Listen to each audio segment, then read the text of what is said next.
Hello la famille, j'espère que vous allez bien.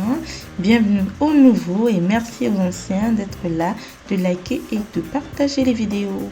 Et comme je ne cesserai de le dire, n'hésitez pas à laisser des commentaires. C'est pour faire évoluer la chaîne, voilà, nous devons grandir. Et c'est par le biais des commentaires, des likes et surtout abonnez-vous, ne passez pas sans vous abonner. Ici c'est un YouTube safe, c'est un YouTube vrai. Voilà. Et donc aujourd'hui, je vous emmène en Crète. Quoi de mieux que d'aller à Héraclion? Il fait beau, le soleil est au rendez-vous, les plages et les eaux turquoises sont là. On va s'ambiancer ensemble et on se dit à tout à l'heure pour la suite. Bisous!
Et donc après la visite de la forteresse, on a décidé de faire un petit tour en ville pour visiter le marché.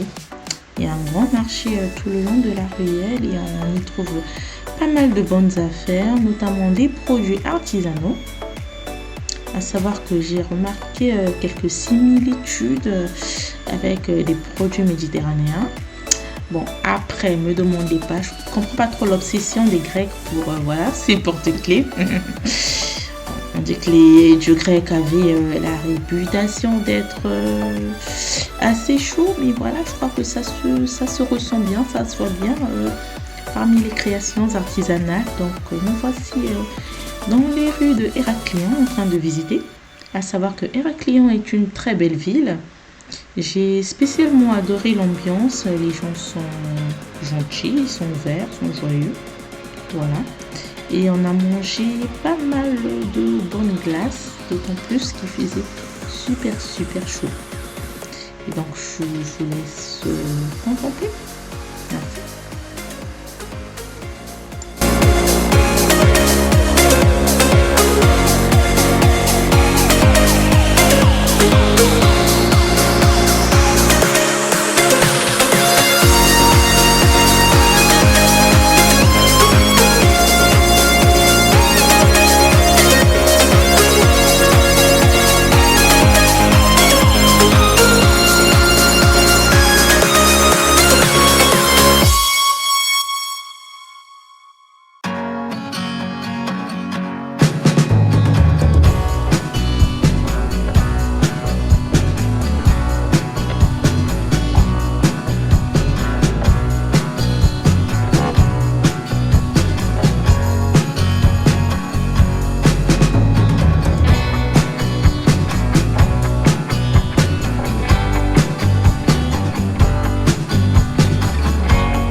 Ah oui, la famille, super important.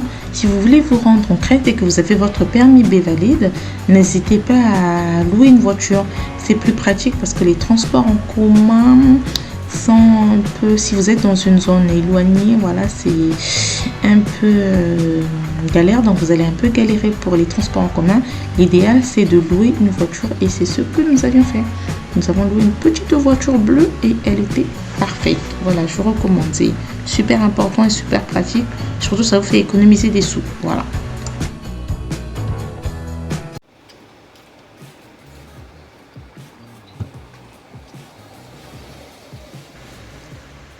Et hello la famille. Alors pour le deuxième jour, on a décidé de faire une excursion. À savoir que sur une île, l'excursion se réserve en fonction de la météo.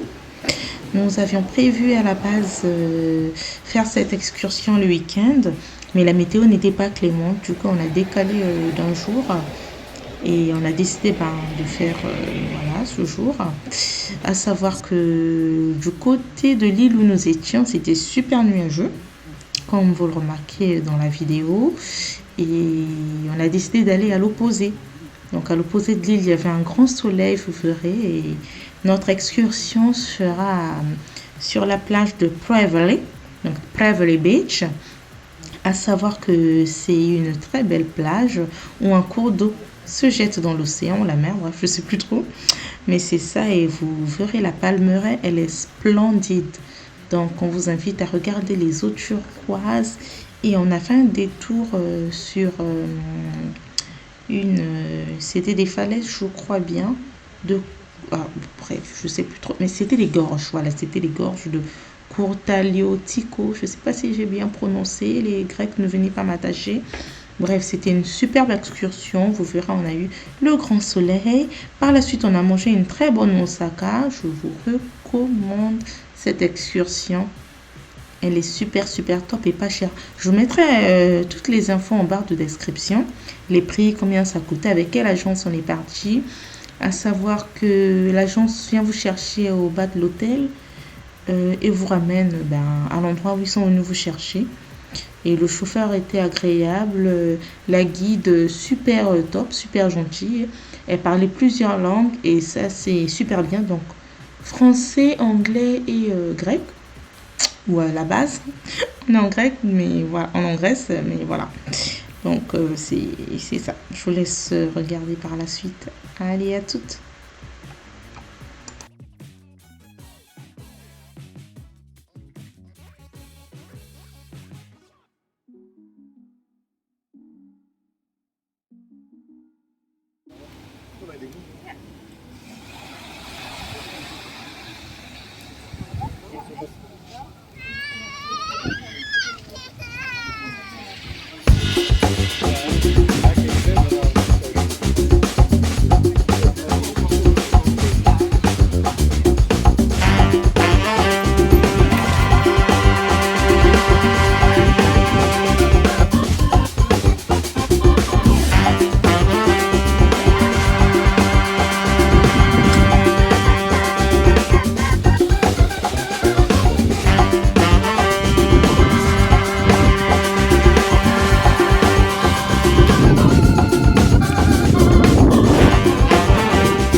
retrouve. Alors les amis, on se retrouve après avoir fait bronzette toute la journée à la plage. On a décidé d'aller manger dans un restaurant dans une ville à côté. Et on avait checké des restaurants sur TikTok. Il y avait un qui revenait le plus souvent. C'était le Med. Et donc on est allé sur place. On a décidé de faire toute la ruelle, de jauger et ensuite de nous installer dans le restaurant qui devait nous plaire. À savoir que j'avais envie de manger des fruits de mer. Et voilà, il fallait tester. Il fallait d'abord voir, tester les alentours avant de nous décider. Mais il faut savoir que le Med, c'est un très beau restaurant au bord de plage. Super, super agréable, bonne ambiance, les jeunes, fashion. Mais nous n'avons pas mangé au Med, non. Nous avons mangé dans un restaurant à côté du Med. C'était le Cretan Blue, si ma mémoire est bonne. Mais pareil, la même ambiance, super top, agréable. Donc voilà, d'où nous sommes, on a une vue sur le Med, vu que c'est le restaurant voisin. Et nous avions mangé en bas. On ne pouvait pas être plus près de l'eau. Limite, on a mangé dans l'eau avec Ariel et les copains. Moi, j'ai mangé Sébastien, je crois. Bon, bref. Une pâte à Sébastien, bref, voilà. Des pastes avec des moules, des fruits de mer un peu par là. Regardez l'eau, la bonne ambiance. À un moment, on a eu une vague qui nous a fait une grande frayeur. Je crois qu'on referait plus ça. Manger au bord de l'eau comme ça, non. Récemment, j'ai vu des films sur des tsunamis et avec le changement climatique, la nature qui se rebelle, non. Je crois qu'on fera plus ça. N'empêche que c'était une très bonne expérience. On a beaucoup apprécié le fait de manger comme ça au bord de l'eau avec le son des vagues qui caressent vos papilles. C'était super, super top, mais on ne le refera plus.